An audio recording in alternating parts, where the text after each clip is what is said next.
Kembali lagi di Testis, Testimoni Mistis.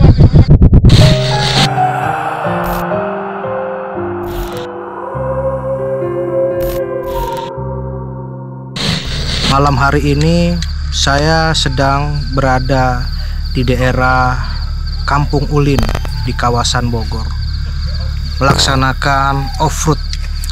Yang namanya off-road, kita sering berhadapan langsung dengan alam, dan karena ini pengalaman yang sangat baru bagi saya, tapi pengalaman yang sudah cukup banyak bagi teman-teman saya yang ada di sekitar sini, terlebih dari umur mereka yang sudah memang berumur.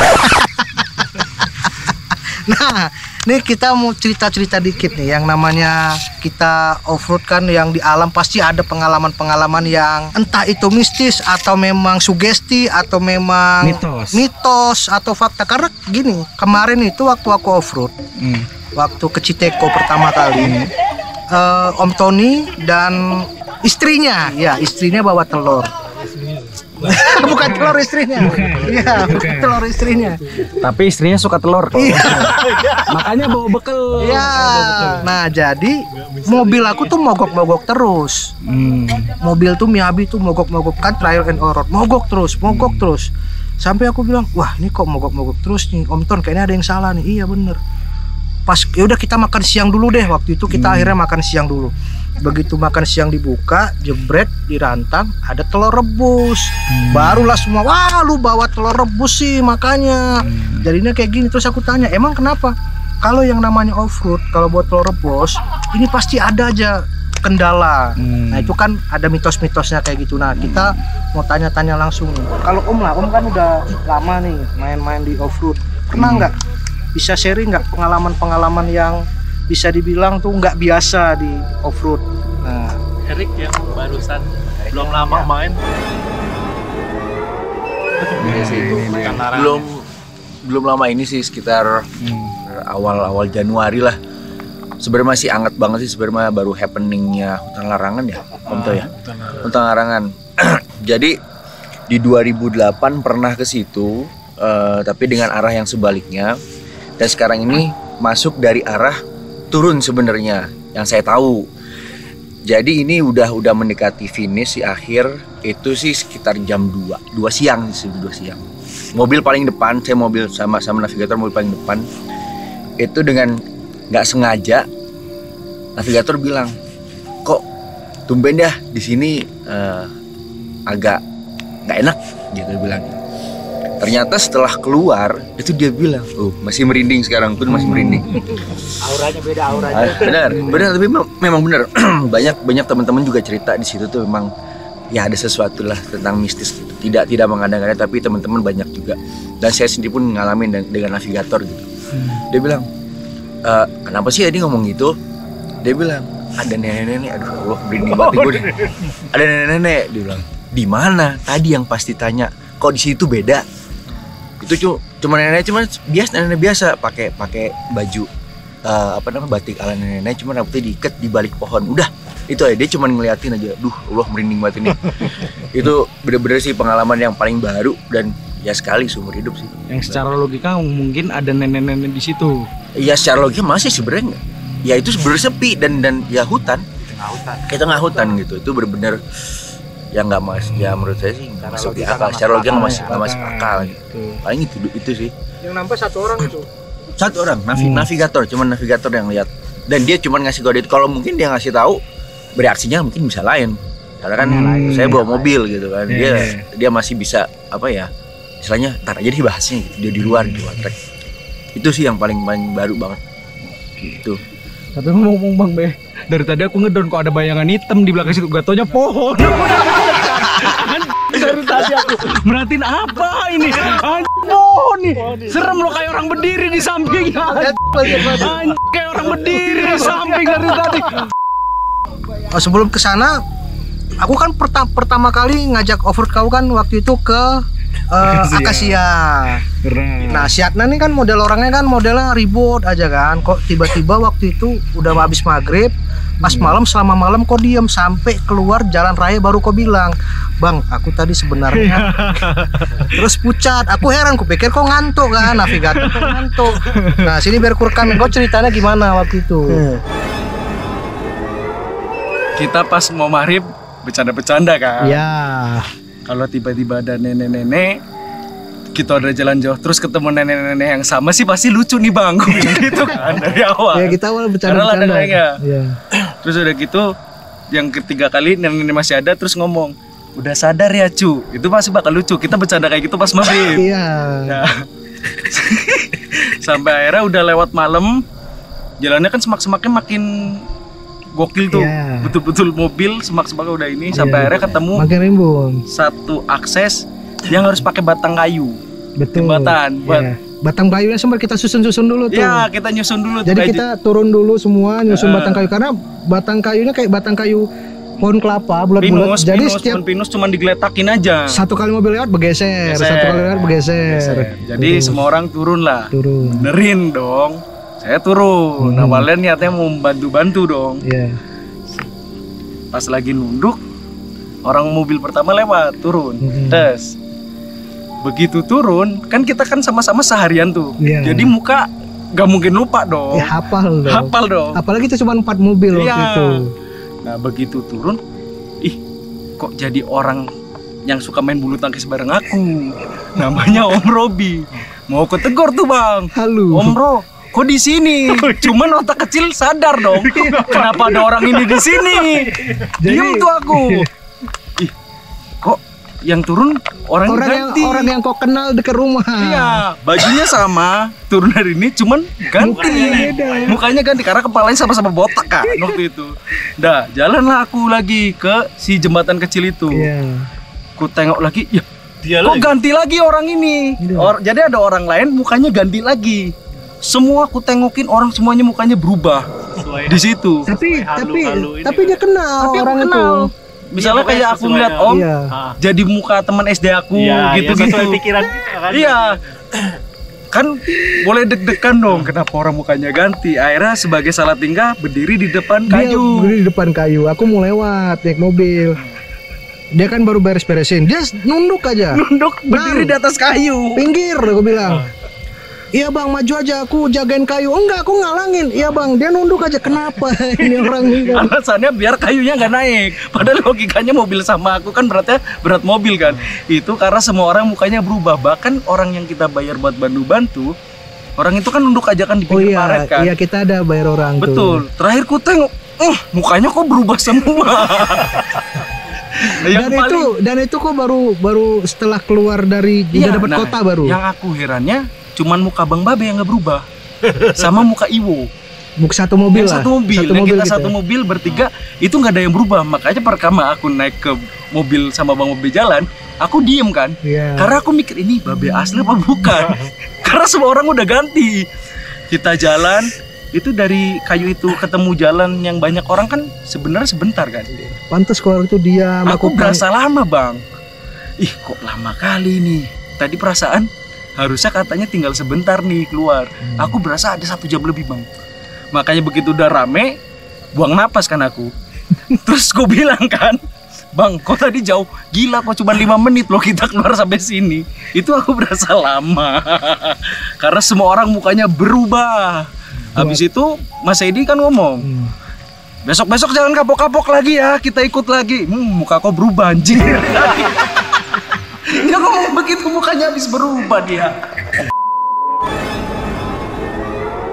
Ya ada waktu itu kita main di Cariu malam-malam. Ada 10 mobilan kali ya. Ya biasa aja, jalan biasa. Trek juga hitungannya trek wisata be. Nggak yang gimana-gimana gitu, wisata aja. 1, 2, 3 mobil. Nah ini mobil kelima temen ini dia agak di belakang lah, sebelum belakang. Kok ngelakson mulu, dikit-dikit ngelakson, dikit-dikit ngelakson gitu kan. Tanya, kenapa Om? Enggak apa-apa, belum mau cerita kan. Akhirnya kita sampai di tempat nginep, baru dia mau cerita abis itu kan. Waduh Om, kita kayak karnaval kata dia. Jadi kanan kiri itu kanan kiri itu penuh dia gitu, kayak kita kayak ditontonin gitu, kayak kanan sobat halus kita udah. padahal itu ya di hutan nggak ada apa-apa gitu kan. Malah mereka nontonin kita ya lewat. Kayak karnaval kata dia.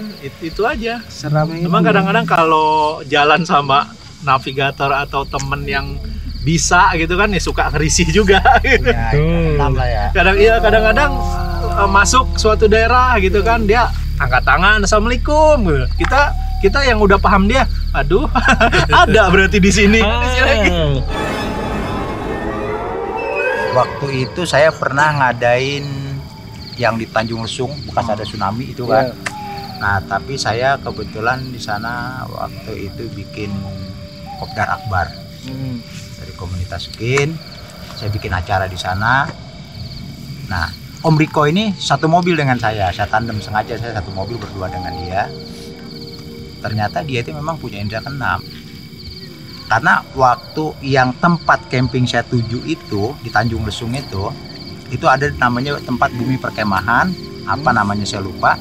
Memang pada saat tsunami yang di Kampung Sumur itu penduduk yang di daerah situ larinya ke daerah situ. Dia di atas bukit untuk mengungsi ya, istilahnya mengungsi. Tapi jalannya dari pesisir pantai itu udah naik ke atas. Nah, waktu saya bikin acara di situ, itu Om Riko waktu di mobil saya, dia bilang, Om, ini di sini kita hati-hati aja, maksudnya jaga lisan, jaga lisan, ngomong apa jangan sembarangan. Memang setahu saya juga, saya pesan dari orang tua dulu, kita yang namanya di luar, mau di alam, mau di gunung, mau di mana, kita juga jangan meremehkan alam, gitu kan. Pasti ada aja yang terjadi hal-hal yang nggak pernah kita inginkan. Saya bilang, kenapa Om Riko? Udah nanti aja lah saya cerita gitu. Nah, suatu saat saya sampai di sana, mobil masuk ke atas semua sekitar jam 5 sore. Habis maghrib, teman saya ada yang trouble tapi di bawah, belum sampai di atas. Saya bilang, udah saya yang evakuasi. Saya turun ke bawah, si Riko ini mau ikut. Saya bilang, nggak usah Om, saya aja sendiri karena radiusnya dekat ke bawah kan, tinggal turun aja. Om berani Om. Tapi pada saat saya mulai turun itu sekitar jam 7:30 malam, emang perasaan saya udah beda. Hutan itu kiri kanan apa? Gunung aja. Bukit. Emang itu tempat pengungsian untuk waktu tsunami. Itu penduduk larinya situ semua. Pas saya turun, itu ada seekor anjing motong di depan saya. Saya kan pakai lampu LED semua kan, mobil itu kan. Masih jelas dong terang. Tapi berhenti itu anjing di depan saya. Harusnya dia minggir. Berhenti di tengah tapi kepalanya menghadap ke saya. Tapi itu semua tebal ini. Ini terasa, waduh udah berat. Oh, Om berasannya berat? Udah berat saya, cuman kan nggak mungkin saya mundur karena mobil udah terlalu turun kan. Saya pencet klakson tuh terus nggak berhenti. Akhirnya anjingnya minggir. Terus saya sampai ketemu di bawah, teman saya evakuasi, mobil hidup, saya balik lagi. Nah, saya balik lagi masih bisa naik ke atas mobil, cuman saya tanya, Om, di pas turunan itu Om, waktu pertama kali kita masuk jam 5 itu kiri kanan udah banyak penghuni gitu. Udah banyak mantau kita gitu kan. Makanya Om kalau apa-apa di situ ya kasih rokok, istilahnya bakar rokok gitu. Oh, saya baru tahu. Makanya memang auranya sangat-sangat kuat sekali di situ waktu itu. Itu yang saya alami. Kedua, waktu saya camping acara Anip Skin juga di Cikole, saya tandem juga sama Riko itu di Cikole waktu itu di hutan pinus mana itu. Sebelum masuk ke Cikolenya kan ada di hutan pinusnya tuh. Itu ada salah satu chapter dari Skin, dia bikin acara di sana.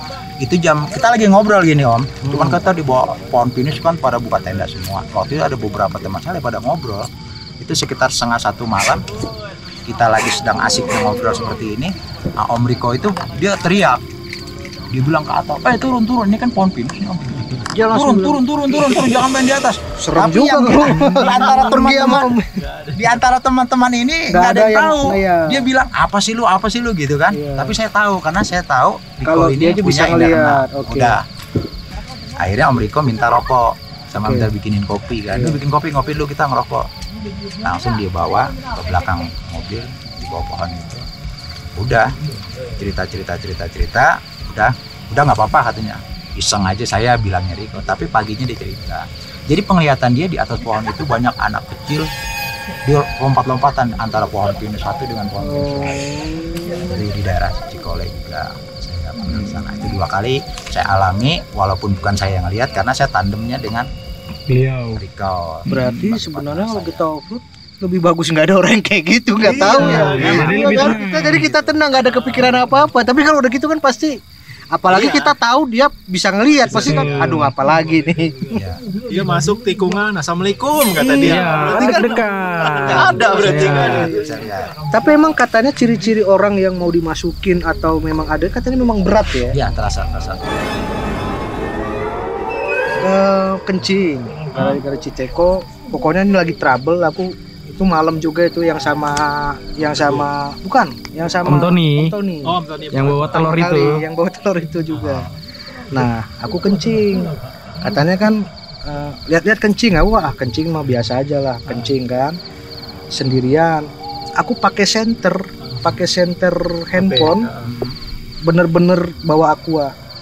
Bener-bener aku liatin kencingnya kemana, udah kelar, udah siap, cebok, bersihin, pakai celana, pakai lagi resleting, masuk ke mobil. Pas masuk ke mobil lagi gini-gini, kok basah ya? Itu aku lagi pakai celana ponggol, ini semua basah semua. Padahal merinding. Padahal aku kencing, aku liatin bener-bener loh, ini kemana airnya segala macem. Jadi kayak balik, kayak dibalikin. Jadi tuh saking malunya aku diam-diam lagi nggak ada orang, ganti celana. Itu semua full. Berarti merinding, habis itu merinding dan pesing. Berarti kan air kencing tuh kan, air kencing yang dibalikin kan. Kita nggak, padahal aku lihat itu kencing memang airnya jatuh keluar. Tiba-tiba dibalikin. Basah, cuman aku malu, nggak aku bilang tuh sama si waktu itu Cia yang ikut. Coba reka peristiwa, kencingnya gimana? Nggak, biar jelas aja. Om yang lain pasti masih banyak cerita dong. Aduh. Biasa kalau yang ngomong kayak gitu, orang katanya nggak boleh bawa ikan asin, nggak boleh bawa telur, nggak boleh bawa ketan. Kalau saya bawa telur aja. Ketannya udah takut. Makan bawa ikan asin, iya. Nggak apa-apa bener. Ya alhamdulillah ya, nggak pernah. Kejadiannya nggak pernah. Kalau teman saya pernah terbalik tok. Begitu itu telurnya geludung marah-marah, pantas bawa telur. Emang kenapa bawa telur? Berarti bisa dibilang itu percaya nggak percaya ya. Kalau kita bilangnya, kalau dari awal nggak apa-apa ya. Atau mungkin orang yang kebalik kebetulan bawa telur. Kebetulan bawa telur. Berarti tergantung pikiran sebenarnya. Kalau kita pikirannya nggak tahu apa-apa juga, kayak Om ini kan karena temannya ikut udah dan tahu. Iya, jadi kita kesugesti karena ini jadi tahu kan. Coba kalau kita nggak tahu. Ini aja Om, ini di Gayatri nih Om. Di Gayatri banyak nih. Gayatri ya. Gayatri. Dulu saya main sama Riko juga. Riko lagi. Karena memang saya selalu tandemnya sama dia. Ini ngomong-ngomong Riko Simanjuntak kan? Apa bukan? Oh bukan, itu Persija ya. Sorry. Jadi dia di Gayatri aja. Jadi dia setiap mau nge-vlog nih, dia kan bikin YouTube juga. Setiap dia nge-vlog dia tahu. Oh kenapa ditaruh di situ? Jangan Om. Udah sini ada yang nggak boleh katanya. Jadi dia udah tahu. Jadi setiap nge-vlog kan mau di sini. Makanya itu Om Riko dia tahu banget kayaknya. Nah, masalahnya Om Riko kan tahu kalau sebelah sini nggak boleh ngevlog, akhirnya dia ngevlognya tempat lain. Kita kan nggak ada yang tahu nih perkara boleh apa nggak ngevlog di sini. Makanya di closing aja daripada kenapa-napa. Tapi kemarin waktu kita offroad sama Herki, Om siapa tuh yang nunjukin? Ada video. Tapi ada pocongnya. Ntar minta videonya aja buat Ntar footage. videonya biar kita masukin ke sini ya. Terus nextnya kita cerita sama orangnya. Oke. Ing, apa itu Ing? Ing, itu apa? Hah? Ing? Terus Astagfirullahaladzim. Beneran Ing? Intinya gitu, setiap daerah atau situasi yang kita laluin atau yang kita tempati pasti ada. Ya, di mana bumi dipijak, di situ langit dijunjung. Makanya saya dulu sama anak-anak trepes juga mungkin udah pada tahu. Jadi yang kita bilang jangan pernah meremehkan alam dan kita harus menghargai alam, apapun yang terjadi ya memang itu harus kita ikutin, kita jalani. Salah satu contoh, biasanya kita kan nggak pernah prediksi kalau bakalan kita akan stuck nih di tengah hutan sampai larut malam gitu kan, bulan won istilahnya. Begitu kita dengar azan, mau itu azan zuhur, mau asar, mau maghrib, stop. Walaupun kita lagi naik mobil, lagi kita sedang seru-serunya main, dengar suara azan, stop, matiin mesin. Gitu Om, yang pernah kita alami. Karena saya emang buktikan sendiri Om, Iya. bercanda-bercanda gitu, mau nangis saya.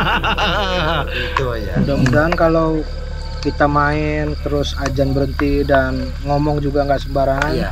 insya Allah sih aman-aman aja.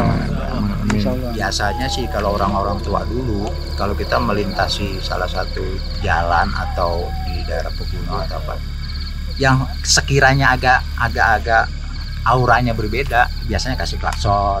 Itu saran-saran orang tua dulu ya. Permisi ya.